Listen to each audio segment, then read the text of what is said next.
Bienvenue dans une revue littéraire, on va appeler ça comme ça, où je vais vous présenter un livre, vous donner mon avis, si je l'ai aimé ou pas, si je vous le recommande ou pas, pour quel public c'est. Donc, installez-vous, petit thé, j'ai pas de gâteau, nous sommes à 7 en plein été, anti-moustique, et nous pouvons commencer.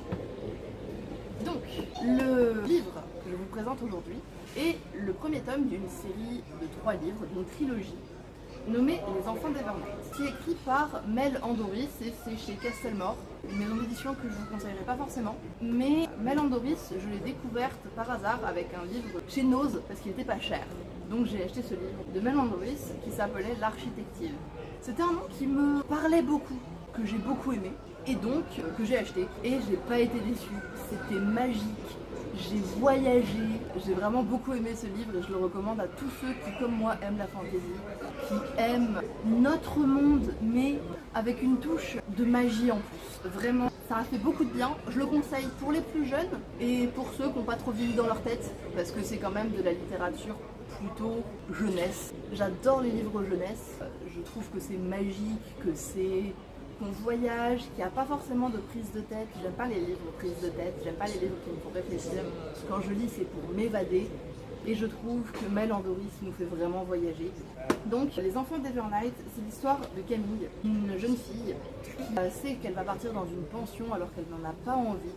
Et elle s'endort en faisant le vœu de ne pas se réveiller là. Elle ne fait pas le vœu de mourir, elle fait vraiment le vœu de ne pas se réveiller dans cette réalité. Et elle se réveille, mais pas dans cette réalité, elle se réveille de ce qu'ils appellent l'autre côté de la nuit. Ce serait le monde des rêves, le monde imaginaire où on part quand on dort, un peu à la manière de Dreamland pour ceux qui l'ont lu. J'adore Dreamland. Je vais boire du thé parce que je m'en suis fait un, j'aimerais ne pas le boire froid. Lisez Dreamland. Il va y avoir une adaptation de Dreamland en animé. J'ai très hâte de la voir. Je me demande ce que ça va donner. En partie, c'est la direction de retake. J'ai hâte de voir ce que ça va donner, mais je digresse. Une graisse.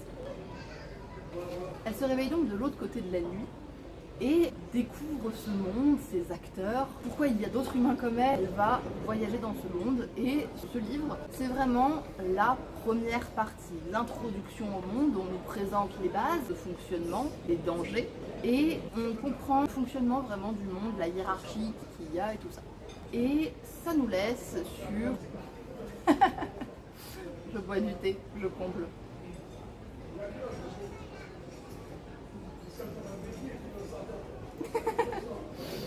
Je t'ai payé un t-shirt, je dois des montages. Et une crêpe. C'est pas vrai, c'est où? J'en étais où? Quoi que machin, ça nous laisse sur... Oui. Heureusement qu'il y en a une qui suit. Fais coucou à la caméra, mémé. Viens faire coucou. On n'est pas dans le champ. C'est pas grave, viens faire coucou. Elle veut pas venir faire coucou. Moi je fais coucou, bonjour. C'est la monteuse, parce que j'ai la flemme. J'aime pas monter. Puis elle maîtrise le logiciel de montage mieux que moi. Ah, j'ai pris de l'eau sur le pied. À la fin, une situation qui laisse entendre que l'héroïne a fini son parcours, qu'elle est arrivée à un endroit dont elle ne pourra pas sortir et où elle va être bloquée dans une routine, dans un train quotidien qui changera très peu. Et elle arrive surtout dans un endroit inconnu pour elle et inconnu pour nous. On a entendu parler de cet endroit avant dans le livre, mais on ne le connaît pas. Et il y a une brève description à la fin où ça m'a un peu fait penser, pour ceux qui ont lu, à la description d'Azkaban dans Harry Potter et le prisonnier d'Azkaban. Et c'est une trilogie, donc l'héroïne n'est pas acculée dans cette situation et elle se retrouve donc dans ce qui est décrit dans le deuxième livre, dont je vous en parlerai dès que je l'aurai lu parce que je l'ai commencé il y a quelques jours. Et voilà, c'est la fin de cette première vidéo de J'ai lu Les Enfants d'Evernight de Mel Andoris. J'ai beaucoup aimé, je le conseille à ceux qui n'ont pas forcément grandi, qui n'ont pas forcément passé à des œuvres dites adultes, à tous ceux qui aiment rêver, à tous ceux peut-être qui veulent mettre leurs enfants à la lecture ou leurs proches à la lecture, parce que c'est des lectures qui sont, pour ceux qui aiment la fantaisie et le fantastique, qui sont magiques, qui font voyager, qui font penser à autre chose, qui mettent de la tension, qui font découvrir des belles choses. Et voilà, parce que ce sont des beaux livres avec de très jolies illustrations. Hein. Bon, le livre a un peu vécu. Tu peux me dire s'il y a la mise à point? Oui. C'est bon? C'est dans le cadre? Oui. Voilà, et il y a de très belles illustrations, c'est très bien écrit, C'est à partir de 10 ans, à mon sens, on peut le lire avant.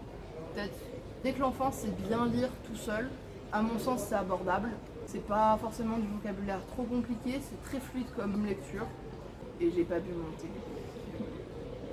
On se retrouve dans une prochaine revue lecture, je ne sais pas quel livre je vous présenterai. Peut-être la suite, peut-être d'autres.